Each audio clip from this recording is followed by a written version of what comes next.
Bonjour, bienvenue à cette session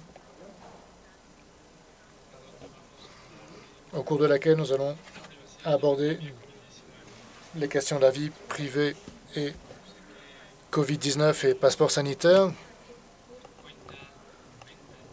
Je voudrais que vous gardiez à l'esprit deux questions tout au long de cette séance. La première, nous voulons comprendre quelle est l'opinion des gens, comment vous vous sentez, et deux, comment la question liée à la privée, les questions liées à la vie privée peuvent-elles encore être pertinentes.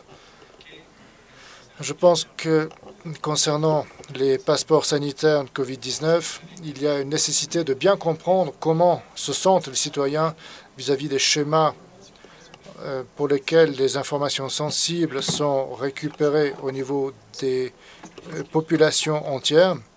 Cela est très clair, mais ce qui est beaucoup moins clair, c'est comment la vie privée conserve sa pertinence lorsque autant de thématiques sont en jeu. Ce sont ces défis auxquels nous avons dû faire face tout au long de cette pandémie.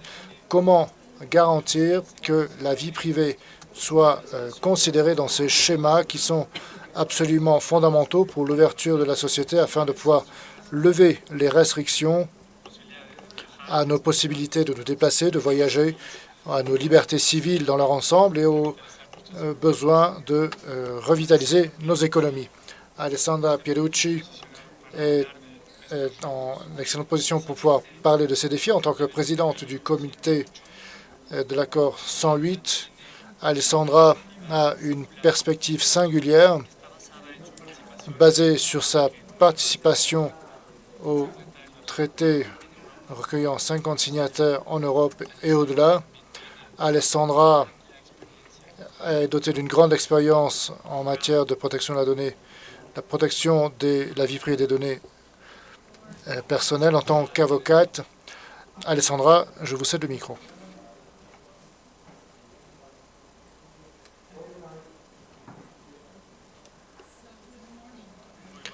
Bonjour à tous, bonjour à toutes et à tous, bon après-midi, bonne soirée à toutes et tous. Permettez-moi avant tout de vous remercier pour cette invitation qui m'a été faite de pouvoir participer à cet événement. Salutations et félicitations à l'INAI pour l'organisation de cet événement et à la GPA et à Elizabeth Tenham pour sa vision et son rôle au sein de la GPA. C'est un honneur pour moi que de prendre la parole en tant que présidente du comité de la Convention 108 au Conseil de l'Europe, qui est un exercice particulièrement enrichissant. Le Conseil de l'Europe a un rôle particulièrement actif et je vais souligner ce rôle dans les solutions concernant les dilemmes éthiques qui sont apparus tout au long de la pandémie, y compris des initiatives de nombreuses autorités de régulation pour émettre des certificats ou documents qui démontraient de la bonne santé et de la vaccination des personnes. L'un des points que je voudrais aborder concerne la relation proportionnelle entre les moyens adoptés et les protections des données personnelles. Il s'agit désormais presque de la deuxième année de coexistence avec cette pandémie, ce virus.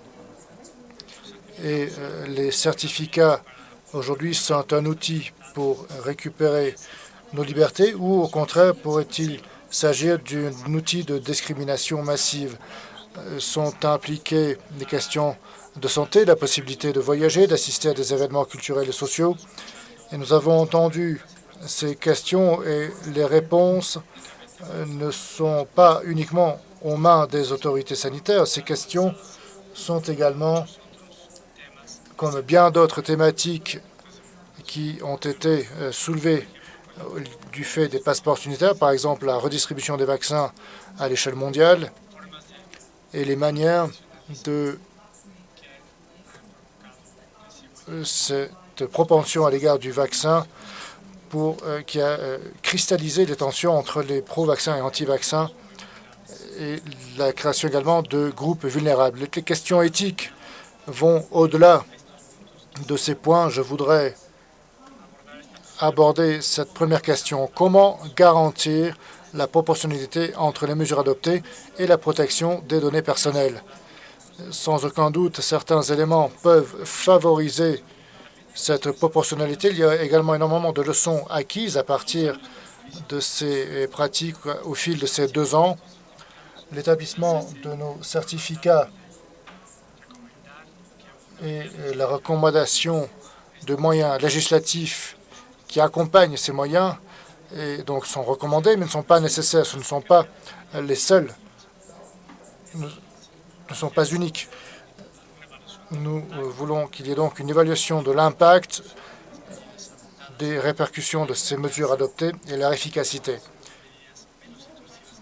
L'efficacité des mesures moins intrusives qu'il existe. Le langage de la protection des données, nous parlerions d'une évaluation d'impact au niveau de la protection des données personnelles, mais cette évaluation est interreliée à l'évaluation de l'impact en termes de droits humains, une évaluation qui soit consistante à l'article 10 de la Convention des Nations Unies qui parle de la façon d'analyser l'impact probable des traitements de données sur les droits et libertés fondamentales de manière holistique.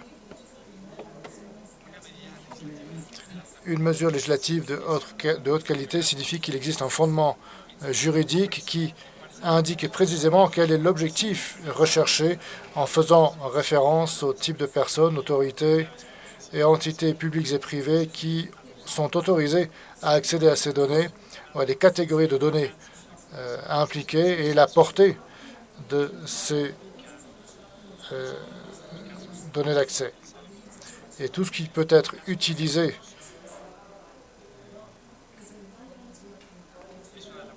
c'est une lacune particulièrement pertinente qui permet de faire en sorte que la loi ait les fondations nécessaires pour y procéder. Nous savions dès le début que le problème prévaut. Utiliser des résultats négatifs de tests à des fins non médicales, surtout pour accéder à des services qui n'ont aucune relation à la protection de la santé et à la gestion de la pandémie, établit des problèmes qui doivent être considérés avec grand soin. Bien sûr, en incluant les droits à la non-discrimination, bien sûr, l'opinion conjointe émise le 31 mars 2021 et la proposition de l'Union européenne de faciliter le libre mouvement des personnes, toute utilisation du certificat en ce sens et le cadre justifié sur une base juridique ne doit pas discriminer entre les personnes vaccinées ou non, ou les personnes qui sont récupérées d'une éventuelle contamination à la COVID. Les interférences avec les droits fondamentaux ne peuvent pas être des dispositions fragmentées. Nous devons établir une mesure intégrale, des dispositions intégrales, dans la mesure où les moyens législatifs sont en réalité une opportunité pour mettre en œuvre des exigences en matière de protection des données. Il s'agit d'une grande opportunité pour adopter des mesures d'anonymisation. Nous avons besoin de données pour que ce certificat fonctionne correctement. Les données nécessaires pour identifier les personnes et valider les certificats et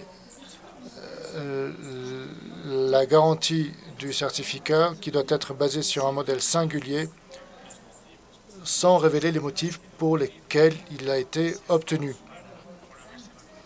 pour le fait de s'être vacciné et pour le fait d'avoir été exempté d'un vaccin ou le simple fait d'avoir récupéré d'une maladie ou d'avoir eu un résultat de test négatif. Pour les passeports, dans certains lieux, peuvent révéler des données très sensibles en matière de santé de l'employé vis-à-vis de son patron.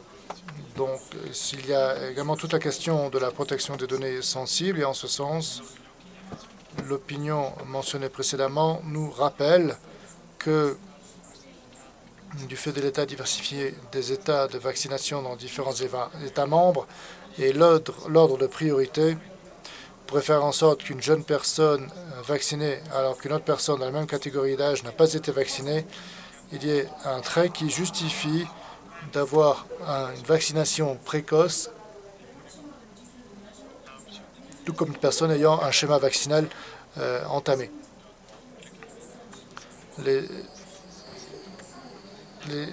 exigences de ces données sont essentielles pour évaluer la proportionnalité de la contention d'une urgence épidémiologique, et d'où la décision de l'INAI au 3 juillet de cette année vis-à-vis de la rectification des données inadéquates dans les certificats de vaccination après que des données aient été enregistrées dans les registres. Il a été nécessaire de fournir davantage de transparence pour indiquer des objectifs recherchés et qui pouvaient traiter les données récupérées en considérant que le manque d'indications claires liées aux personnes contrôlant le processus ne donne pas le droit de pouvoir exercer ces droits. Donc tout cela est également lié à la décision prise par l'INAI. La transparence est une question de confiance et d'acceptabilité. Comme le comité du Parlement européen l'a déclaré, les citoyens ont le droit de démontrer leurs engagements. Ils ont le droit de savoir qu'est-ce qui est certifié dans ces certificats. Et au-delà du droit d'acceptation mutuelle, c'est une stratégie efficace pour lutter contre la pandémie et impliquer la confiance à l'égard vis-à-vis des citoyens, reconnue par l'Assemblée parlementaire de l'Union européenne. Une loi de cette année qui parle du rôle d'une base juridique afin de clarifier les bases qui pourraient restreindre les droits de façon discriminatoire.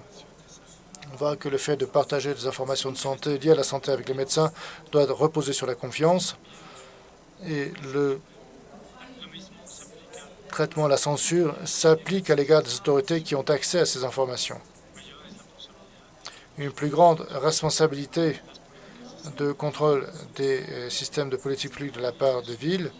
Il s'agit également d'une opportunité pour spécifier les dispositions et les mesures en matière de conservation des données, en considérant que dans d'autres situations, comme le traitement de données qui a un rôle très important, la pandémie a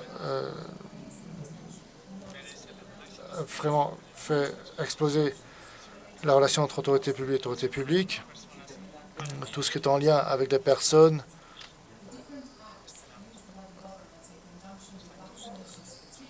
les actes réalisés par le gouvernement en relation avec les certificats de vaccination ont révélé de grandes caractéristiques, certains respectant les paramètres de gestion de traitement des données, mais certains sont particulièrement obscurs concernant les processus, les traitements de données personnelles. Les autorités régulatoires ont un rôle absolument crucial. La participation des autorités fondamentales et l'urgence des moyens ne peut être une raison pour éviter la participation des autorités de surveillance qui sont absolument fondamentales pour établir des mesures qui considèrent les principes de protection des données ou d'intervention opportune des autorités dans le cadre de la préparation de l'acte législatif. Au-delà d'un acte préparatif, il est également nécessaire, afin que les autorités présentent des méthodes pour introduire de nouvelles méthodologies nécessaires permettant de contrôler l'urgence épidémiologique à partir du moment où les règles de protection de données sont initialement respectées de la part des gouvernements. Il est très important donc, puisque ces derniers sont soutenus par l'expérience des autorités en la matière. La Convention 108 du Conseil de l'Europe interdit que les autorités de surveillance soient consultées sur les propositions à des fins législatives qui considèrent le traitement des dossiers et des données personnelles. Précisément, la gestion de cette crise sanitaire sans précédent doit garantir que les systèmes juridiques poursuivent avec une version améliorée de la Convention 115 afin que cet outil et autres standards en matière de protection de données soient efficaces. Il est très important d'y parvenir le plus tôt possible à un chiffre adéquat en termes d'accord afin que ceci entre en vigueur. Permettez-moi de vous rappeler que toutes les parties impliquées ont un véritable rôle afin de faciliter la ratification du protocole qui amende la Convention de la part de ces gouvernements respectifs. Tout comme c'était le cas de la crise sanitaire que nous avons vécue avec de nouvelles normes mondiales, nous permettant de garantir des standards élevés de protection des données et également par l'annonce des autorités de supervision de la nécessité d'obtenir des normes mondiales pour prendre en considération une crise qui a affecté l'ensemble des pays mondiaux.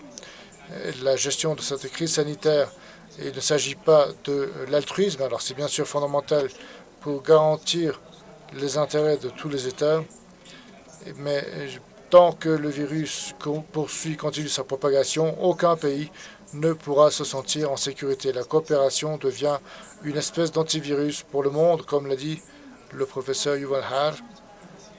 On peut dire la même chose en matière de protection mondiale. Il ne peut donc y avoir de nouvelles règles. Précisément,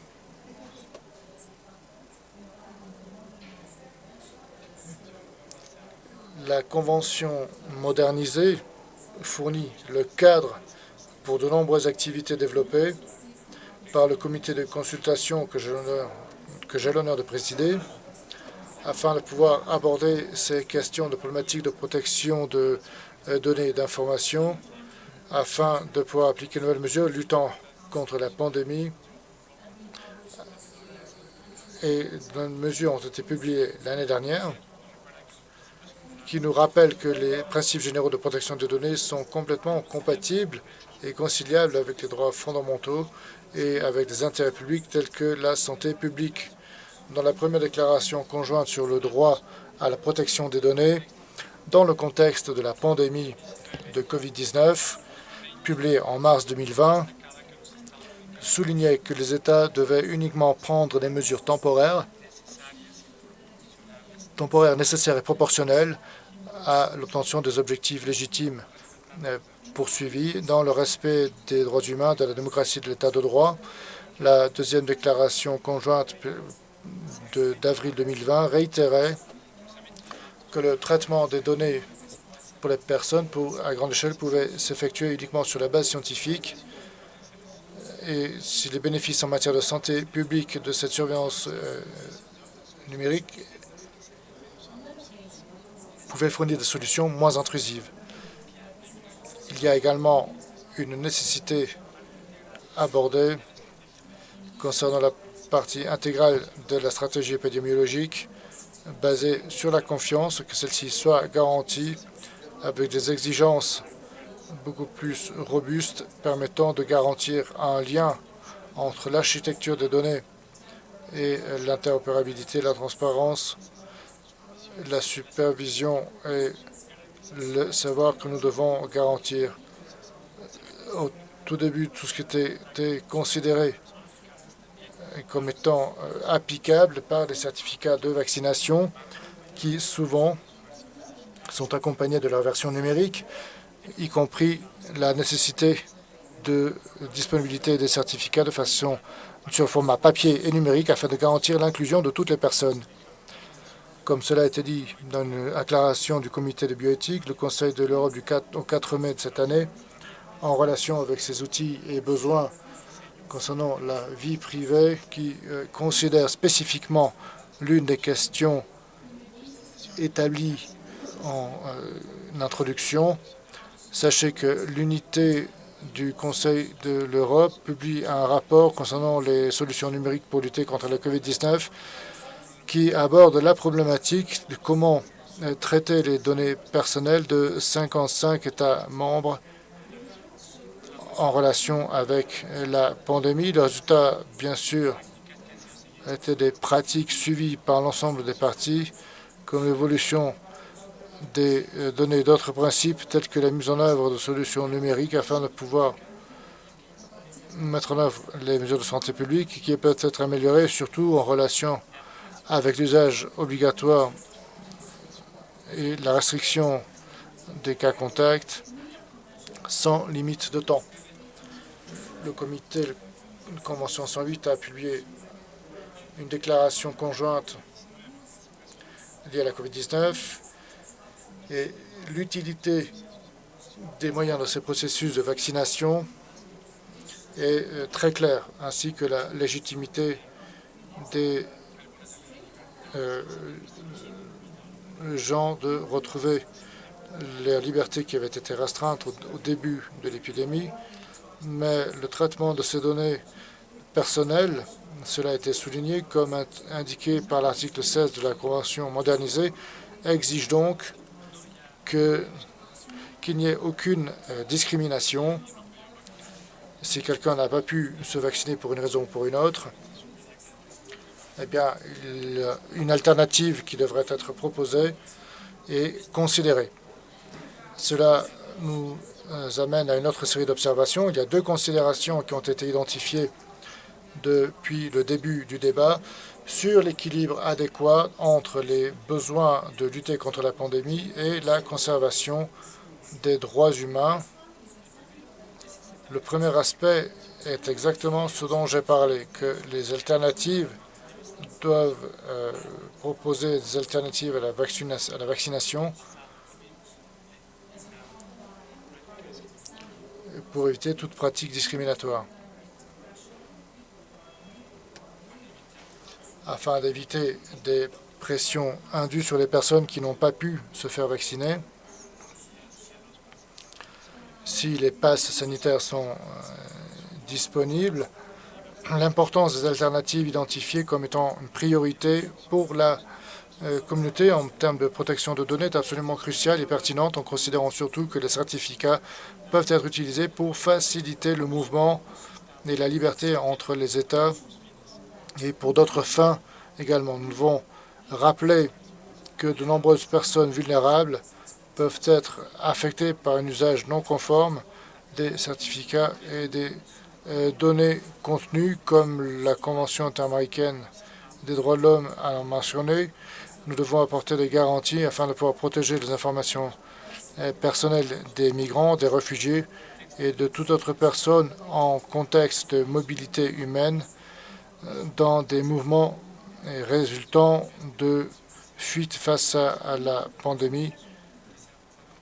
Je voudrais passer désormais au deuxième élément. Au moment donc de valoriser la proportion des mesures adoptées, nous devons maintenir notre vision étant de comparer comment combattre contre la pandémie en maintenant le respect de nos droits fondamentaux.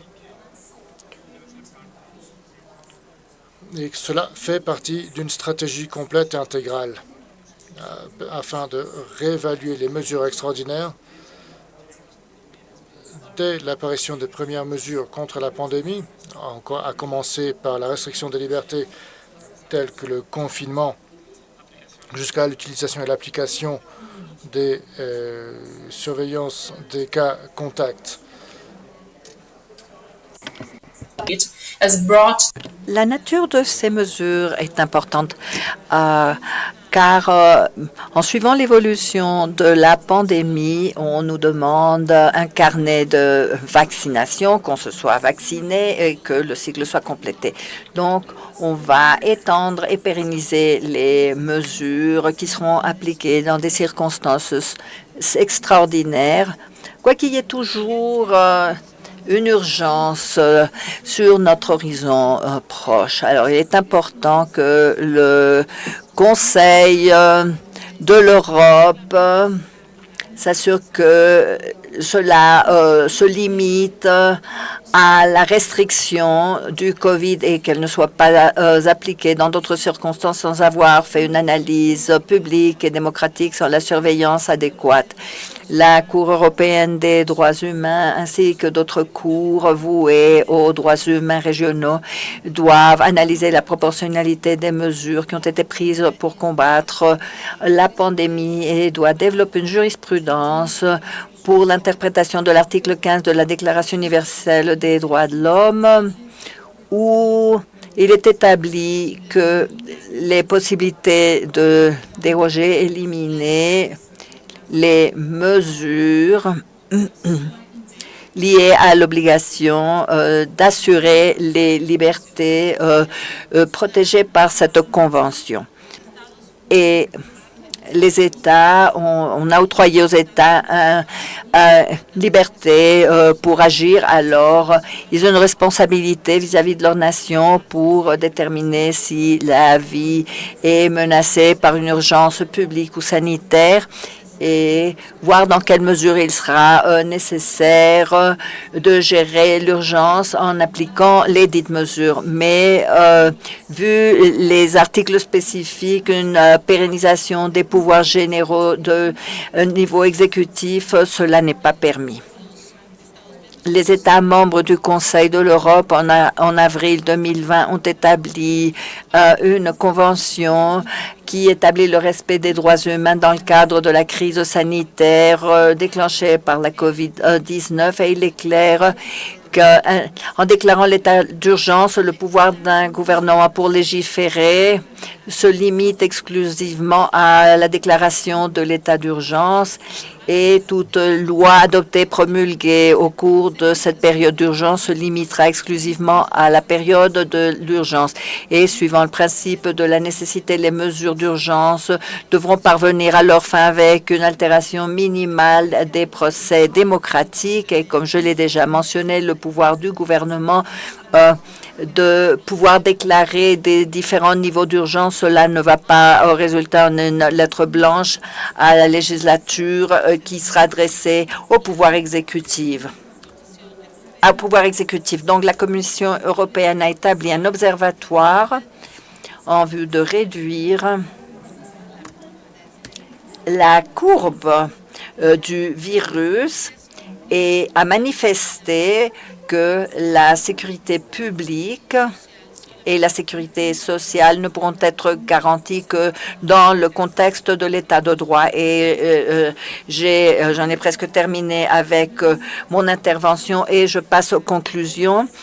Et notre collègue qui a eu une vision très brillante en disant que les données personnelles racontent l'histoire des individus dans le meilleur scénario possible. Et dans le scénario possible, ces données seront utilisées pour le bien commun. Mais dans un état majorant, la personne sera vulnérée. Ils seront utilisés à l'encontre de la personne. Et si on reprend ces paroles avant la pandémie et compte tenu du scénario actuel, l'historique de l'individu raconté par les données personnelles aurait pour résultat et le bien commun de préserver la santé commune, mais également un boomerang à l'encontre de nos droits fondamentaux, car viendra la surveillance, la discrimination et une frappe à la démocratie, une frappe profonde. Et c'est contre ces risques que toutes les parties doivent veiller tout spécialement à collaborer pour préserver l'équilibre entre le bien public et la protection de l'autodétermination des êtres humains. Et autrement dit, les carnets de vaccination ou les carnets sanitaires ne devraient pas être perçus comme une menace et qu'on puisse de nouveau reprendre la voie du jouissement des droits qui ont été suspendus au cours de la pandémie. Et je vous souhaite que cette rencontre sera très fructueuse pour vous tous. Merci beaucoup. Merci, Alexandra. Merci beaucoup pour tous ces commentaires et cette intervention si profonde et si brillante. Et j'écoute votre appel à agir immédiatement, à passer à l'action immédiatement. Je partage toutes ces idées dans le cadre de la GPA. Et tout d'abord, je tiens à parler. Je souhaiterais parler et soulever les thèmes autour des carnets de vaccination.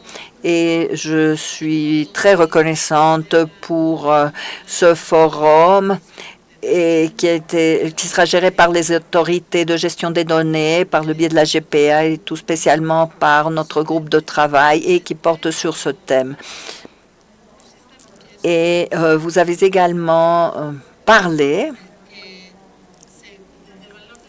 de la valeur de la transparence dans le cadre d'une crise. Il y en aura qui diront que cela pourrait être suspendu temporellement, mais nous ne pouvons pas laisser de côté l'importance et la valeur de la transparence pour établir une ambiance de confiance. Comment restaurer la confiance au fur et à mesure qu'évolue la pandémie? Une autre idée que vous avez proposée, si la pandémie viendra à terme de façon claire depuis la perspective internationale. Maintenant, si nous avons besoin de renfort des vaccins, alors le carnet de vaccination deviendra une mesure temporelle qui pourrait ne plus bien tourner dans quelques années. Alors, au nom de l'INAI et de mes collègues de la GPA, je tiens à te remercier pour ta présentation, ton intervention si profonde, si intéressante et si brillante. Merci beaucoup.